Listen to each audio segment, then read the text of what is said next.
Greetings, my fellow freedom lovers and sovereign thinkers. This is LL3's newest podcast. My name is Craig, transmitting from the beautiful swampy mangroves of South Florida, and today's date is Monday, December 12th, 2018.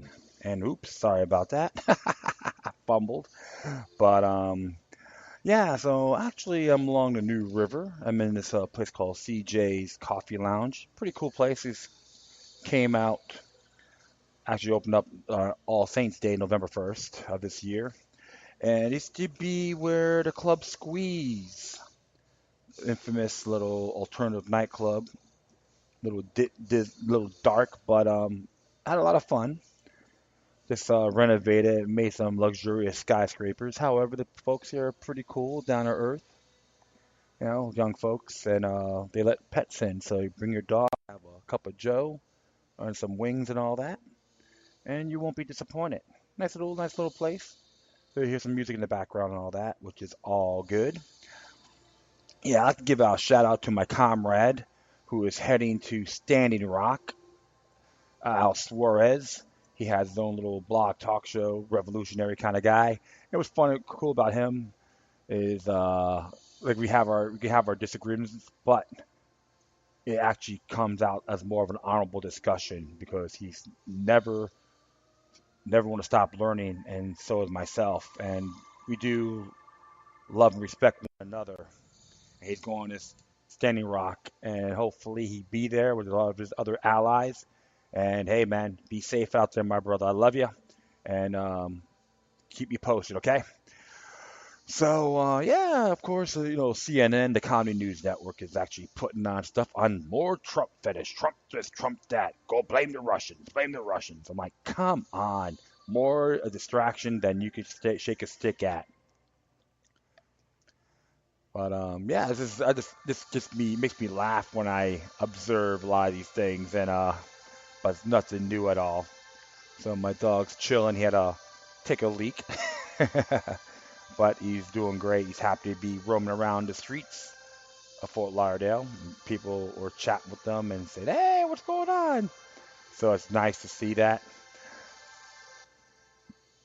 Yeah, it's pretty like in the 70s right now. You got some one guy with this little boat, looks like you see in Venice, Italy. But I think it's motorized. So a little bit character here now and then. So let's get this started off. It'll be mostly current events. And let's just start off with the Intercept. It came out like a little over an hour ago. And it's by Jeremy Shalil, Jeremy Sackhill, and John Schwartz. It says here Obama must declassify evidence of Russian hacking.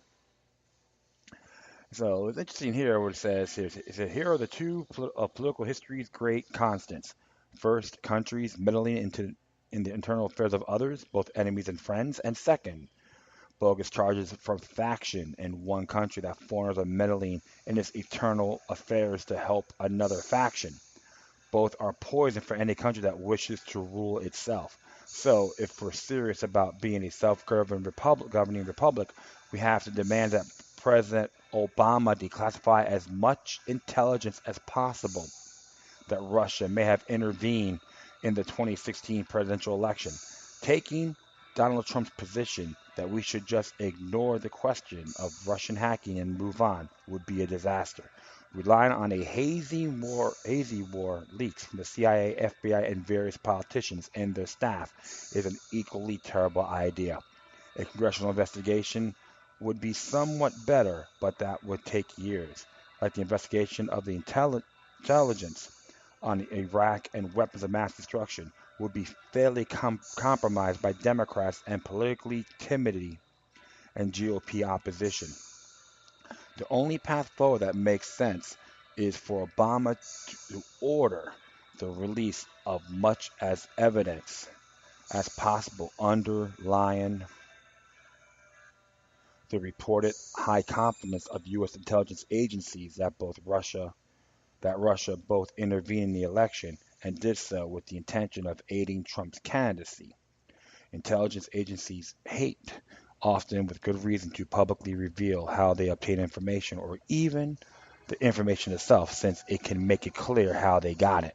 But the government would not need to reveal its most sensitive sources and methods, e.g., which specifically the specific Vladimir Putin aides, as we have on our payroll, to release enough evidence to aid the public debate over interference in our election by a powerful nation state. And there were ever a situation in which it was crucial.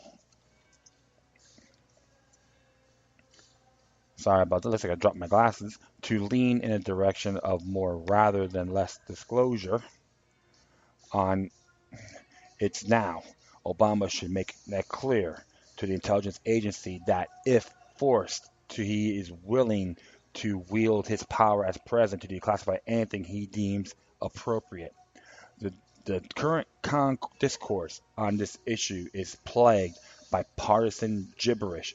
There is a disturbing trend emerging that dictates that you don't believe Russia hacked the election, or if you simply demand evidence for this tremendously significant allegation. You must be a Trump apologist or a Soviet agent.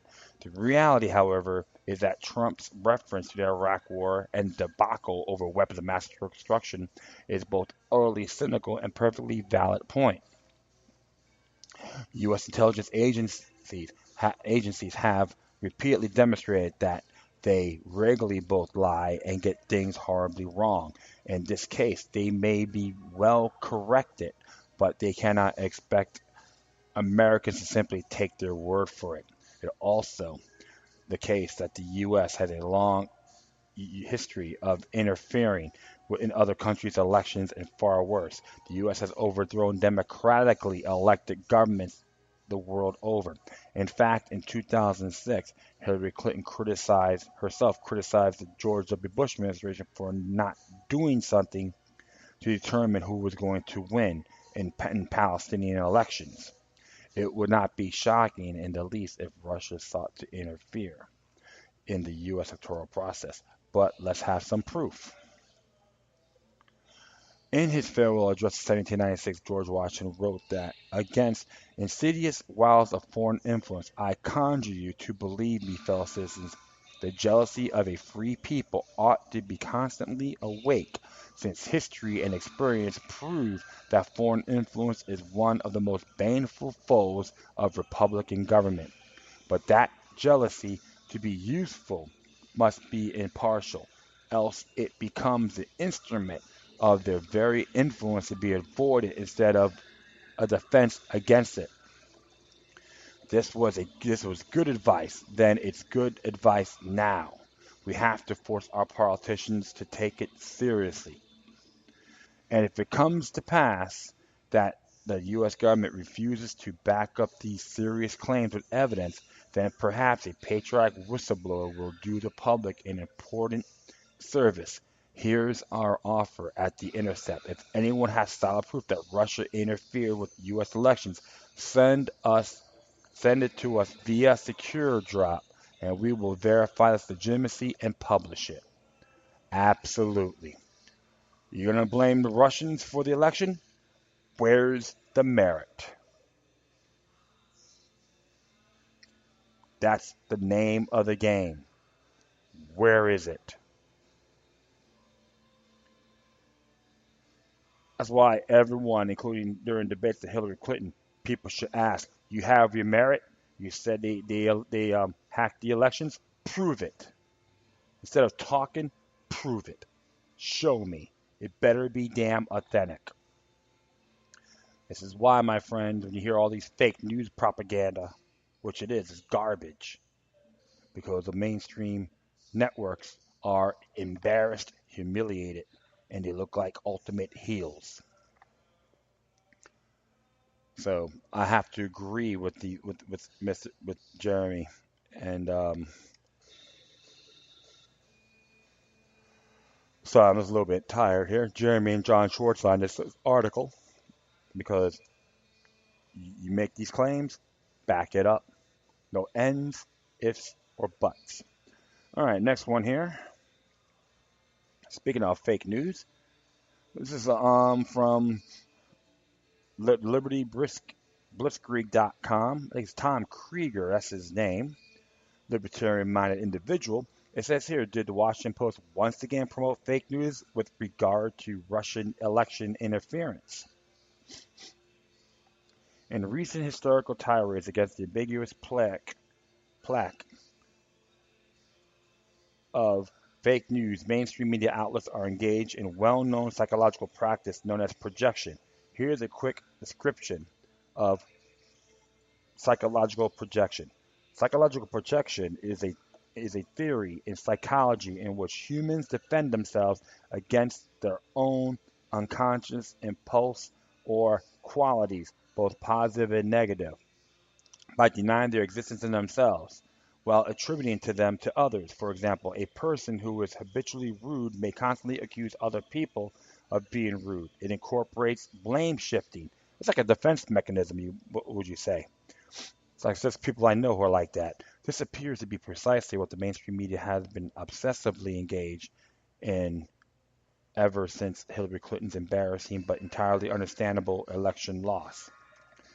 The most obvious example of such media projection appeared on Thanksgiving Day when the Washington Post published a widely panned and easily disproven fake news article about fake news. For my analysts, see Liberty Blitzkrieg included on Washington Post highlighted hit list for Russian propaganda websites.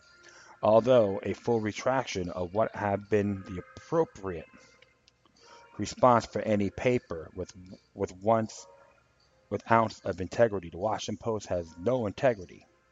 Nevertheless, the paper was indeed forced to add an editor's role to the top of its articles, effectively admitting the entire piece was a complete fabrication primarily sourced via a clownish anonymous group with apparent ties to Ukrainian fascists.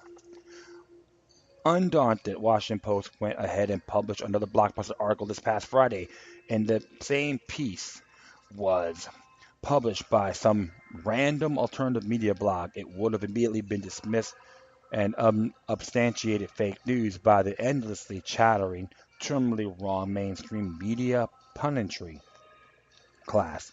The gist of the entire thing can be seen within the first two paragraphs. Here they are.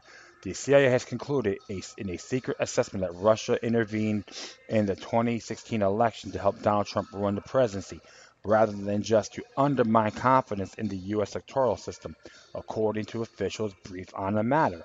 Intelligence agencies have identified individuals with connections to the Russian government who provided WikiLeaks with thousands of hacked emails from the Democratic National Committee and others, including Hillary Clinton's campaign chairman, according to U.S. officials.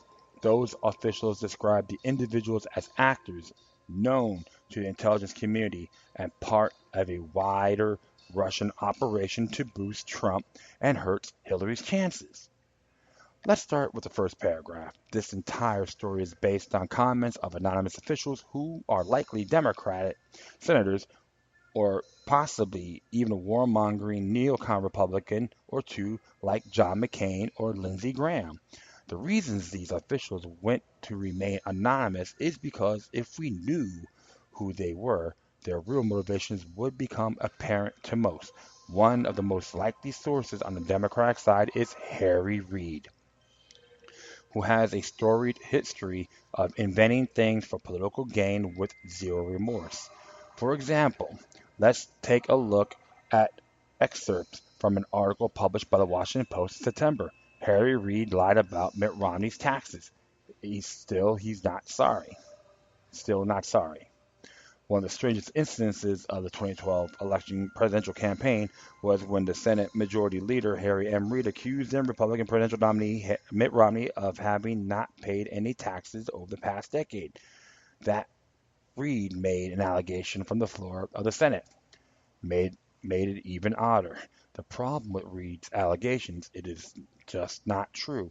We know that, at least in 2011 and 2010, Romney did pay taxes. How do we know that? Because Romney released his tax returns for those years. In 2011, Romney paid $1.9 million in taxes. In 2010, he paid slightly more than $3 million in taxes.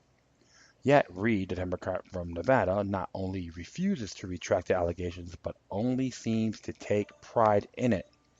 When pressed by CNN's Dana Bash last year about continuing to defend a statement that is not true, Reed responded, Romney didn't win, did he? Then there's from Reed via Terrace. Is there a line he wouldn't cross when it comes to political warfare?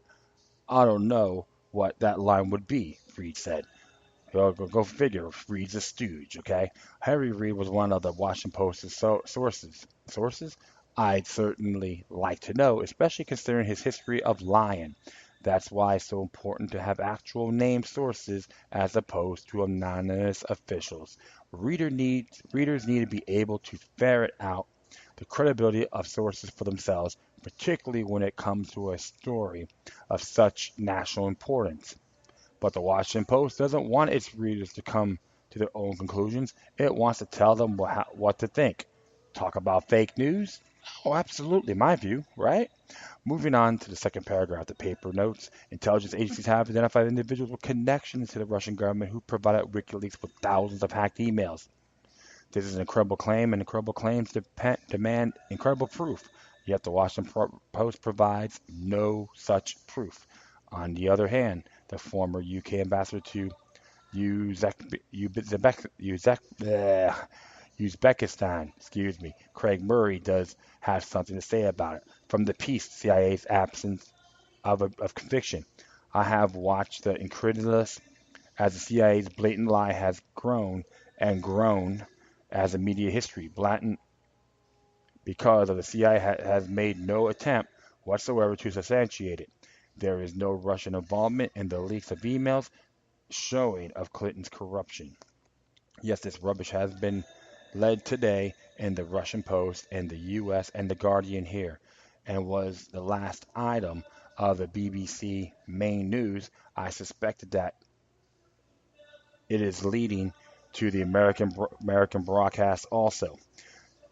A simple logical demolishes the CIA's claims. The CIA claim they know the individual involved, yet under Obama, the USA has been absolutely ruthless in its persecution of whistleblowers, in its pursuit of foreign hackers through extradition. We are supposed to believe that in the most vital instance imaginable, an attempt by foreign power to destabilize a U.S. election, even though the CIA knows who the individuals are, nobody is going to be arrested or extradited, or if in Russia, made subject to yet more banking and other restrictions against individuals? Plainly, it stinks. The anonymous source claims of we know who it was and was the Russians are beneath contempt. Contempt. As Julian Assange has made crystal clear, the leaks did not come from the Russians. As I have explained countless times, they are not hacks, they are inside leakers. There is a major difference between the two. And it should be said again and again that if Hillary Clinton has not connived the DNC to fix the primary schedule to disadvantage Bernie, if she had not received advance notice of live debate questions to use against Bernie, if she had not accepted massive donations to the Clinton Foundation and family members in return for foreign policy influence, if she had not failed to distance herself from some very weird and troubling people, then no one would have, well, none of this would have happened. Now, both Julian Assange and I stated definitely the leak did not come from Russia. Do we credibly have access? Yes, very obviously. The very few people can be said to definitely have access to the source of the leak. The people saying it is not Russia for those who have access. After access, you consider yourself truthfulness. Do Julia Assange and I have a reputation for truthfulness? Well, in 10 years, not one of the tens of thousands of documents WikiLeaks has released has been authentically successfully challenged. As for me, I have a reputation for inconvenient truth-telling.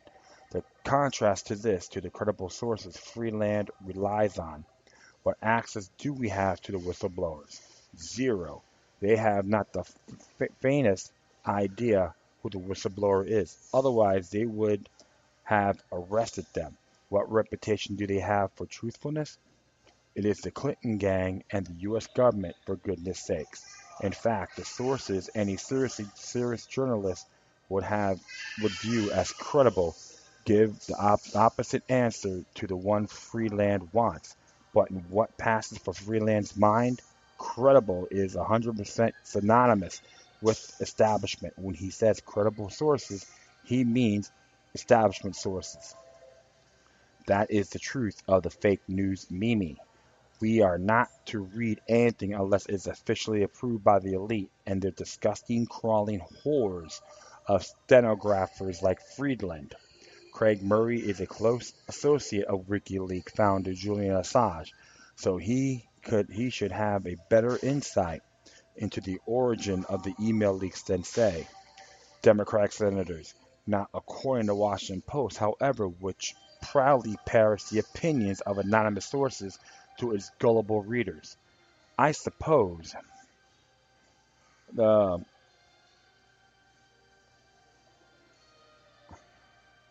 the paper roulette of this debacle with PropOrNot, the media propaganda is simply more effective when you don't reveal your sources at all. I suspect this is because its sources are junk. The very next day, after essentially telling the world that the consensus view of intelligence agencies is that the Russians interfered in the U.S. election to help Trump, the Washington Post had to admit that the FBI disagreed. We learned in a secure meeting room under the Capitol last week, lawmakers held their hands a classified letter written by colleagues in the Senate summing up a new CIA assessment of Russia's role in the 2016 presidential elections. Sitting before the House Intelligence Committee was a senior FBI counterintelligence official. The question Republicans and the Democrats in attendance wanted answered was whether the Bureau concurred with the conclusion the CIA had just shared with senators that Russia quite clearly intended to help Republican Donald Trump defeat Democratic Hillary Clinton and clinch the White House. For Democrats in the room, the FBI response was frustrating, even shocking. The FBI officials' remark to the lawmakers on the House Intelligence Committee were in comparison fuzzy and ambiguous, suggested to those in the room that the Bureau and the agency were not on the same page, the official said. The divergent message from the CIA and FBI put a spotlight on the difficult-faced intelligence and law enforcement officials. They tried to draw conclusions about the Kremlin's motive for hacking Democratic Party emails during the 2016 race. The officials are frequently looking at information that is fragmentary. They also face issues assessing the intentions of a country expert at conducting sophisticated influence operations that made it hard, if not impossible, to conclusively detect the Kremlin's elusive fingerprints. The competing messages, according to officials in attendance, also reflect cultural differences between the FBI and CIA. The Bureau, true to its law enforcement roots, wants facts and tangible evidence to prove something beyond all reasonable doubt. The CIA is more comfortable drawing interference from behavior. More comfortable drawing interference from behaviors, in other words. The CIA is more comfortable with making shit up, which we already knew. The FBI briefers think in terms of criminal standards. Can we prove this in court? One of the officials said the CIA briefers weigh in the preponderance of intelligence, then make judgment calls to its help policymakers make informed decisions. High confidence for them means we're pretty damn sure. It doesn't mean they can prove it in court. Pretty damn sure about WMD in Iraq too. Yet, that's just the tip of the iceberg when it comes to the CIA. For a quick history lesson on the CIA's influence on the mainstream media, watch the following. But apparently, it's now liberals blinding trust the CIA. How times have changed. And there's some sites here to check out. Mainstream media is asking for government bailout via censorship. Then we shall fight in the shade, a guide to winning the media wars. How Americans' modern shadow government can be traced back to one very evil man, Alan Dulles. Non-official cover. Respected German journalist blows whistle on how CIA controls the media. Wall Street on Parade explores J.P. Morgan's disturbing links to the CIA, NYPD, and more. Before you buy that Rothko, how the CIA covertly nurtured modern art as a Cold War weapon. If you enjoy this post and want to contribute to genuine independent media, considering visiting our support page in Liberty, Michael Krieger. And he's right. The Washington Post wants us to be dumb, stagnant, and happy and go, okay, boss, you're right. I'm wrong. We're a bunch of morons. Will you please think for me? Will you kind of wipe my butt, sir? This is how the mainstream networks operate. And now they're all pissing and moaning because their queen didn't win the election. They want to point the finger at somebody else.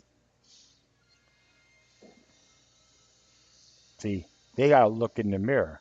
They got their asses whipped in the information war of 2016. That's how I see it.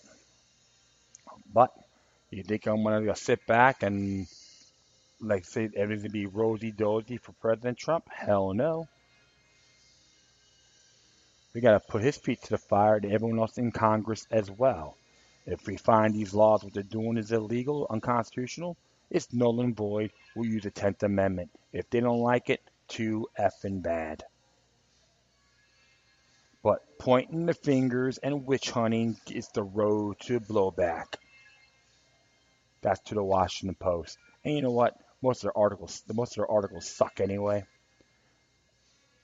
They need us when we need them. That's what's driving them crazy. The mind control shift has countered or shifted.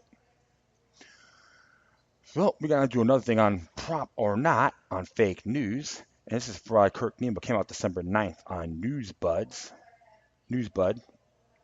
And it says here, prop or not, evidence of a CIA operation, of a CIA psychological operation. Alternative media, a very serious threat to ruling elite. On November 24th, the Washington Post published a story citing the anonymous group PropOrNot. The story accused the Russians of building a large propaganda operation that worked to defeat Hillary Clinton and elect insurgent candidate Donald Trump. It claimed a large number of alternative news websites were acting as Russian agents, dupes, and useful idiots. Prior to this, in March 2015, the Voice of America insisted Russia has organized a round-the-clock operation in which an army of trolls disseminated pro-Kremlin, anti-Western talking points on blogs and in comment sections of news websites in Russia and abroad. Voice of America is a propaganda service created by the CIA during the Cold War. In January, the Institute of Modern Russia and the Interpreter MAG teamed up with the CIA through Voice of America to combat Kremlin disinformation and propaganda. The Institute of Modern Russia maintains close relationships with many Russian opposition leaders. Critics took the Washington Post for task for using PropOrNot as a source. Accounts give no indication who is behind the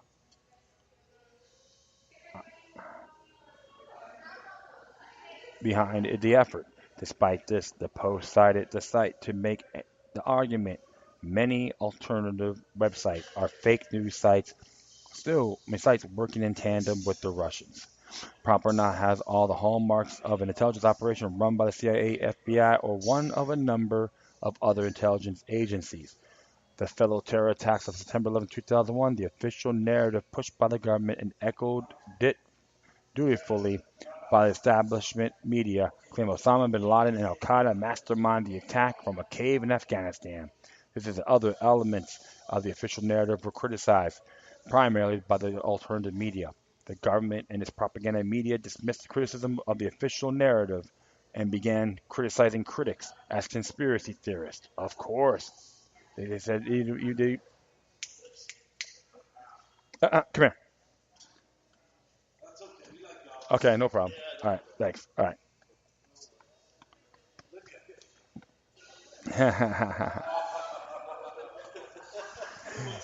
Yeah, too much love there. Yeah, sorry, my dog's having fun. We see some patrons here, so sorry about that. Yeah, hold on, I'll be right back. Yeah, sorry about that. Just gotta continue on here. And it says here about in 2000, early 2008, Cass Sunstein, a Harvard scholar and a later administrator of the White House Office of Information and Regulatory Affairs in the Obama administration, wrote a paper with a colleague, Adrian Bermude, titled simply Conspiracy Theory. Sunstein and Bermude argued the existence of conspiracy theorists may create serious risk, including risk of violence, and existence of such theories raise significant challenges for policy and law. In addition to proposing outright censorship of information, the government considers extremist theories, Sunstein and his co-author suggesting using cognitive infiltration of groups and networks. Instead of a covert operation resembling the FBI's operations COINTELPRO, using physical infiltration to disrupt and discredit political groups. Sunstein, I should call him Scumstein, okay, proposed attacking targeted groups in cyberspace. Sunstein and Verlamu write that rather the technical details that would seem to be ample reason for government efforts to introduce some cognitive diversity to the groups that generate conspiracy theories. In 2011, The Guardian reported the U.S. military was developing software that would allow it secretly manipulated social media sites by using fake news impersonatas to influence internet conversations and spread pro-American propaganda. General and later CIA Director David Petraeus suggested using online psychological operations aimed at countering extremist ideology and propaganda. The objective of the Pentagon effort was to create a false consensus in online conversation. The crowd unwelcome opinions and smothered commentaries or report that do not correspond with its own objectives, according to the report. The effort to counter alternative websites is not limited to the United States. In September 2014, Wright noted researcher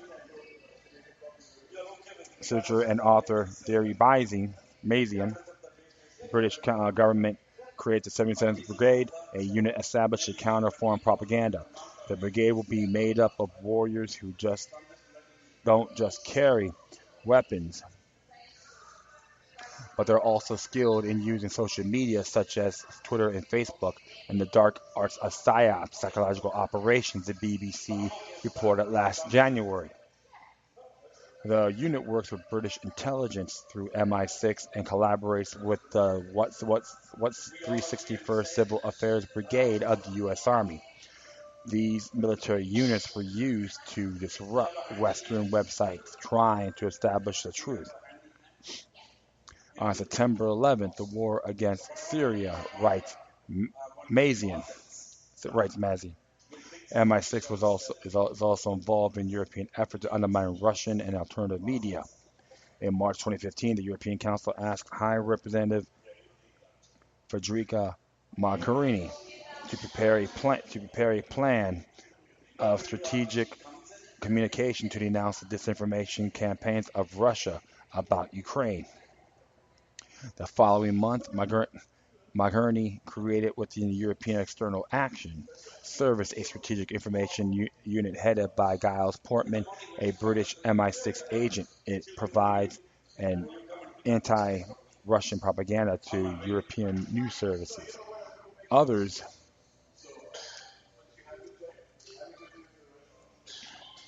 have have called for an outright ban on what European governments consider fake news dispensed by Russia and its sound operatives and dupes. In February 2015, the think tank of French Socialist Party called for censorship, and the French Minister of Education organized workshops to warn students about supposed conspiracy theories. More brainwashing at its finest, right? The Center for European Policy Analysis, a Washington think tank dedicated to the study of Central and Eastern Europe, also set up an information warfare unit directed against the Russian Federation. Its advisory council includes Zbigniew Brzezinski, a former national security advisor and virulent Russophobe. If I'm correct, he was a security advisor during the Carter administration. Elliot Cohen, Bush era neocon and former advisor to Secretary of State Condoleezza Rice, and Madeleine Albright. Yeah, the overgrown Muppet herself, Clinton administration Secretary of State, who said killing 500,000 Iraqi children was worth it. Although PropOrNot strives to remain anonymous, it does reveal connections to modern Russia and its interpreter mag, and thus through Voice of America, its association with the CIA. Interpreter Mag is listed under related projects on its website. PropOrNot also collaborates with Polygraph Fact Check, a purported fact-checking website produced by Radio Free Europe, Radio Liberty, and Voice of America. In other words, the CIA. PoliticalFact.com, right? Oh, yeah. Is another so-called fact-checking operation is listed. PolitiFact is a project of the Tampa Bay Times and Poynter Institute and shares a donor with the Clinton Foundation. The Audemars Network, created by eBay founder P.A. Audemars, he is a major donor of the Kyiv-based Harmadesk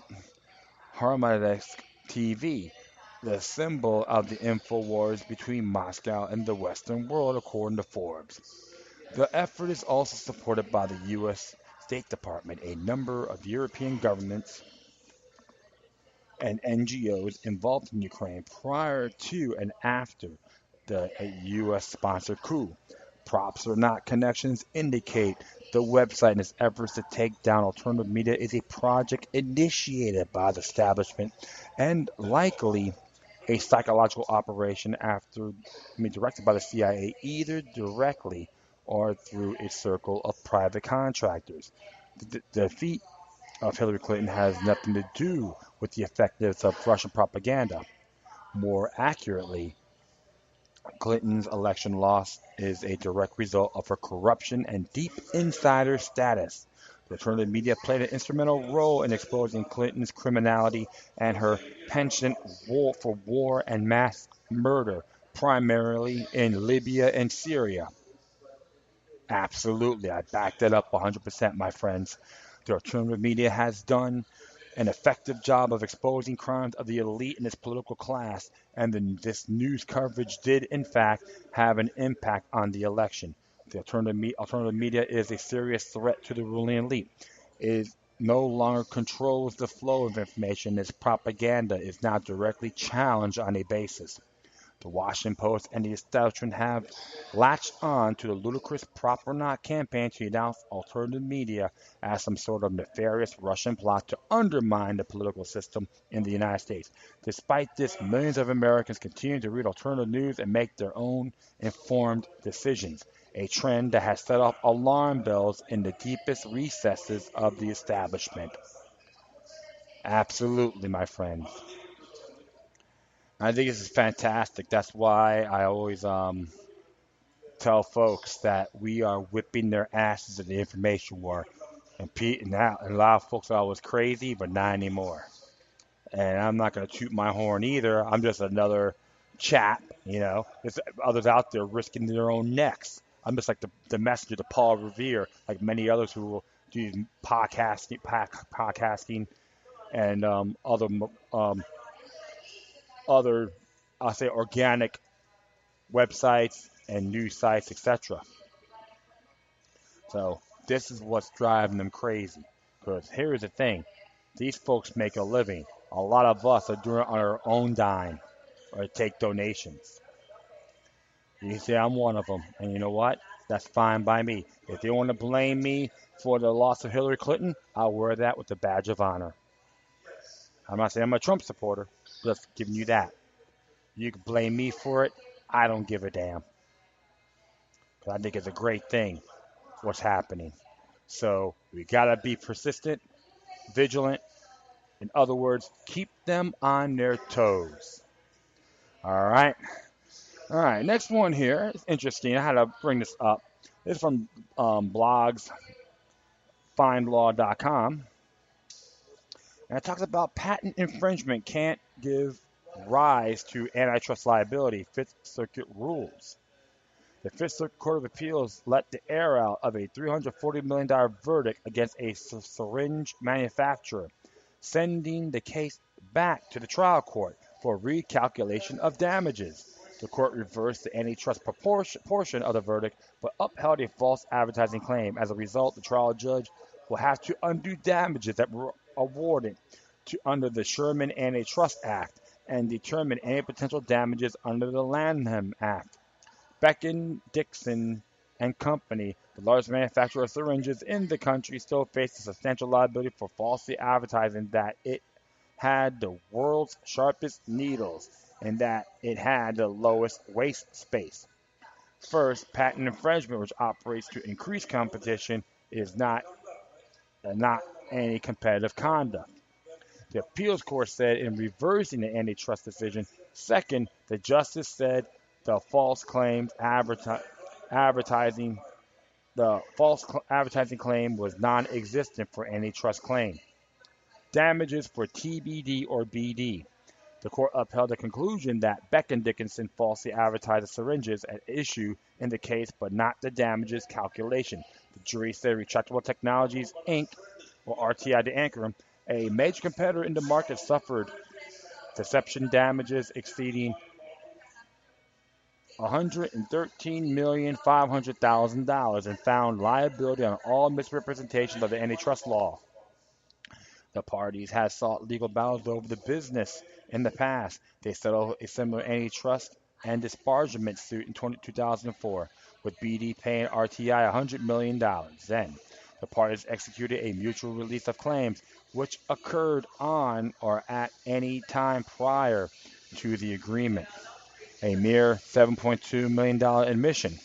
3 years later, RTI filed its antitrust and false advertising case against BD. Antitrust damages were submitted on two bases: anti-competitive contracting damages for each of the three products and deception damages. The appellate court threw out the anti-competition claims, leaving the trial court to split the award for the waste space advertisement. The trial judge will need more than a calculator to sort out the damages. In particular, the district court should bear in mind that speculative and attenuated evidence of diversion of sales will not suffice, the court said. The BD submitted evidence at trial that may help settle the issue. The company's expert witness opined that $7.2 million in profits, netting to $560,000 after deductions for costs and expenses, could attributable to the waste space advertisements. And there's other links on here as well. Interesting. Well, like I said, where's the merit? You better back it up. Oh man, so the whole song and dance for companies suing one another under the Sherman Antitrust Act. Sometimes that destroys capitalism thanks to these so-called ludicrous laws in some people's views. But like the whole truth of the matter is, you better back it up. And that's all I need to say on that area. All right, finally, going to do a little review here on Standing Rock. This is from Oped, opednews.com. Came out today and it's written by Jack Dresser. It says here, Standing Rock water protectors carry forward the spirit of Rainbow Warrior John Trudell. As it reads here, however, apocryphal the attributions of its origins to Native American prophecy, the Rainbow Warriors, legend and visions, and imperiled Earth, saved by arrival of spiritually advanced newcomers who unite the races of the world in a restorative cooperation. Nobody has this perhaps fit that image more closely than the American Indian Movement (AIM) leader John Trudell. But as we remember him on the first anniversary of his death on December 8th, 2015, the story of his life and work remains largely unknown in the American world of tabloid celebrity. Trudell is undoubtedly better known among the Standing Rock water protectors. He would be immensely proud of them and immensely pleased by their success, as the United U.S. Army Corps of Engineers denied an easement for the Dakota Access Pipeline. He once said, historically speaking, we went from being Indians to pagans to savages to hostiles to militants to activists to Native Americans. It's 500 years later, and they still can't see us. We are still invisible. But if 20,000 American American world citizens united in resistance and camping in the bitter cold at Standing Rock, North Dakota, is any indication that changing and hopefully in the nick of time as survivors of those once robbed and killed in a massive continent-wide ethnic cleansing are arising and gathering to save their imperial oppressor from the self-destructive consequences of his own excesses. Born in 1946 to a Santee Dakota father and Mexican Indian mother, John Trudell grew up under the Santee Sioux Reservation in northern Nebraska, a tiny residue fragment of Sioux lands that once spread across what today are 5 Midwestern states, attempting to assert his individual and ethnic identity as as did so many for his forebears before their violent sub okay subordination. Yeah, just my dog's like chilling here. John's life closely followed the designated Indian role in the American Colbert script, disguised but little now from those from the Republic pictures Western of the 30s through the 50s, 1950s. The FBI, the FBI replaced the U.S. cavalry in the 20th century, introducing more covert methods of racist suppression, including a 10-year, 17,000-page file on Trudell, emphasizes his threat as a gifted speaker and organizer. In 1969, John first gained unwelcome FBI attention as a conspicuous member and principal spokesman for the 89-member tribe of all tribes, a 19-month occupation of the vacated Alcatraz federal prison, signed an 1868 treaty with the Sioux that gave American Indians the right to unused federal property on Indian land. He demanded the right to develop Alcatraz as a cultural and education center. Trudell conducted news conferences, delivered regular radio-free Alcatraz broadcasts, and rejected a government proposal that the island be turned into a park with maximum Indian qualities, saying we will no longer be museum pieces, tourist attractions, and politicians' playthings. There will be no park of this island because it changes the whole meaning of what we are here for. If you want to make it in America as an Indian, Trudell later reflected, you had to become a hollow person and let them remold you. Alcatraz put me back into my community and helped me remember who I am. It was rekindling of the spirit.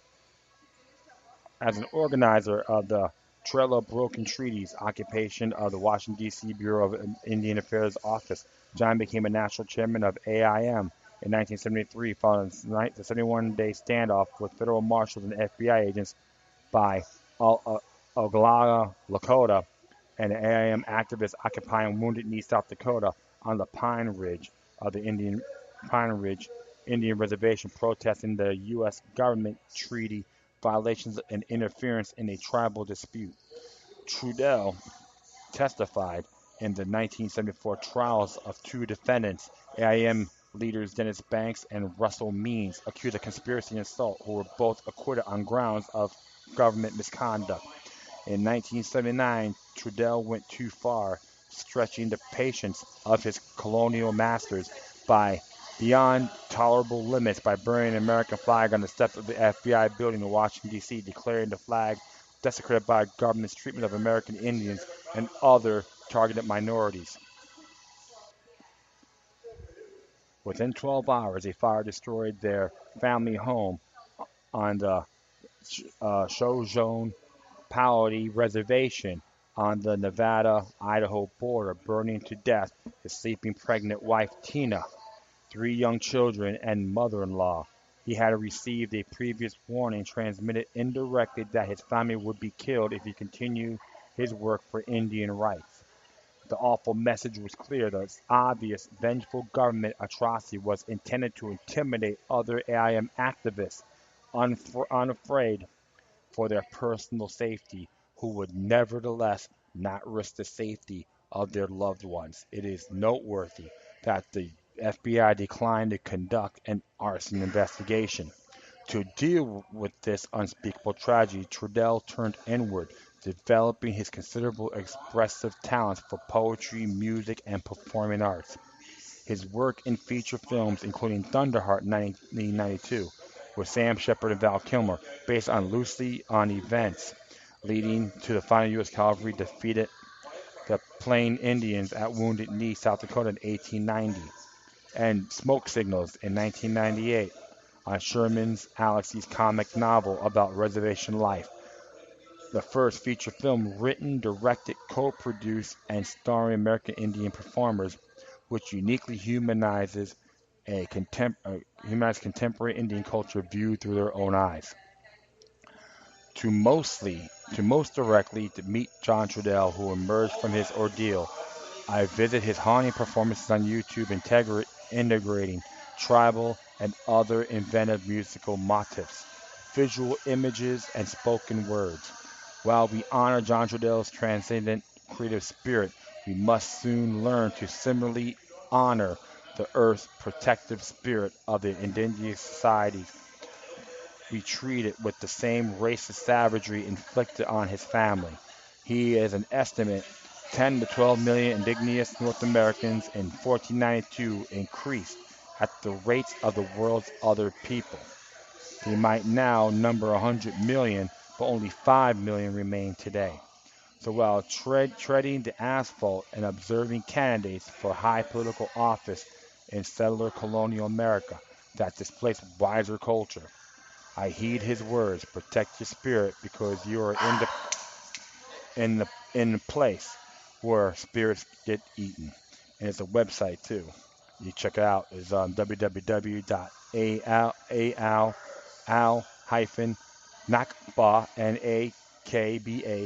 history.com. That was well written by Mr. Dresser.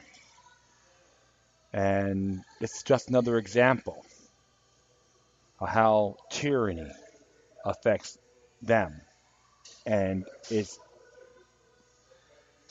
all of the human race.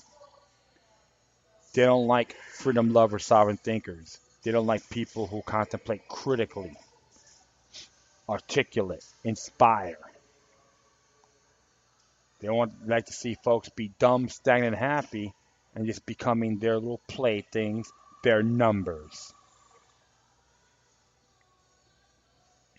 That's why an individual myself never trust the government. Period.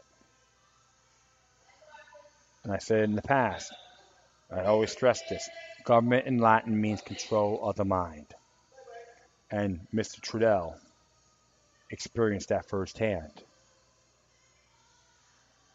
May his soul remain forever free. His legacy, like many others, regardless of what they look like. The ones who make impact on human nature as a whole, protecting the earth, and loving people. Those are the ones I always give eternal homage to. And that is it, my friends. I'd like to thank everyone for listening to this show. Plus, feel free to download and share throughout your social media networks. If you have any questions, comments, or you want to send me something that's interesting I haven't checked out yet, wherever you do, please deliver your correspondences with decorum. You can hit me on Facebook, Twitter, Google+, Spreaker, iHeartRadio, Tumblr, YouTube, Freedoms Network, or Scene.life. In addition, you can email me at LokiLuck3, which is Loki Luck and the number 3 altogether, at gmail.com. Or go on my Spreaker page. You get those basic informations right there. All right, before we go, I'm going to play a song that actually came out a few days ago. I think it's past weekend, right? Past Friday. Yeah, by a good man named Bloodclot, a band called Bloodclot. And it features John Joseph from Crow Mags, which he's a friend of mine on Facebook, and we share information all the time. Todd Youth, if I'm correct, he's from Agnostic Front and played in Danzig on guitar. Nick Oliveri from Queen of the Stone Age, and Joey Castillo, who played with Queens of the Stone Age and Danzig, is the drummer. And this song called Up in Arms, and there's an actual video, has the lyrics on it. And I will give a little description here about it. It's from Metal Blade Records, and the album should be coming out in, I would say, April, I think, of next year. So please buy it, see him on tour, and give him a little love, man. The guy's 54 years old. He's still doing it. And check out his book, too, Evolution of a Cro-Magnon. And it's interesting, it says here about the title track of Bloodclot's debut album on the Metal Blade, Up in Arms. At its purest, there is little that can match the visceral thrill and empowering spirit of hardcore. As a frontman of New York City hardcore Kings Cro-Mags, this is something John Joseph knows very well. And with Up in Arms, he and his Bloodclot compatriots deliver a furious collection that hits hard on every level. In this band, we're doing what each of us has always done, give it our all. He states plainly, we work hard and we have a lot to say. Look around the planet, people are fed up with the corrupt ruling class. They destroy the planet and kill millions for profit. And the formula for a response is simple. Anger plus applied knowledge equals results. Don't just bitch, change it. And you know what? He is absolutely correct. And I always have cool, great discussions with John. I remember 12 years ago, he was doing the Bloodclot. He had different members at the time. And he made a statement before he just signed the Times. He asked off the first album from Cro-Mags, Age of Crow, which if you haven't heard it, buy it. You won't be disappointed. He made a statement about how many of you seen Fahrenheit 9/11. I yelled out, not controversial enough. He just bust out laughing. After the song was done, we had a little chat of a few things on September 11th. And he went to me, brother, I've seen the smoke coming from the ground going up before the buildings came down. And I informed him this, you're right. It was too obvious. I've seen it too. So we shared information, gave him some websites to check out. And he thanked me for it. And thereafter, we're on my MySpace. Then further on, he had to come to South Florida. We hang out, we chill, we chit chat. And plus now we're Facebook comrades. And I love his style. He's still being an activist, helping the homeless, by feeding them, food in the parks and so forth, which is fantastic. And he's been on the streets too. So I like to say it's a good song, folks. So when the album comes out, order it in advance. You won't be disappointed. If it comes down, see him, man, and tell him Local Look the Third sent you. He knows who I am. All right, so I'm going to play the song for you guys. And once again, thank you for your time. Plus, always remember that demoniac resistance is healthy for the soul and can liberate humanity. Until next time, take care of yourselves. Keep on spreading the love, and may your guardian spirits be with you.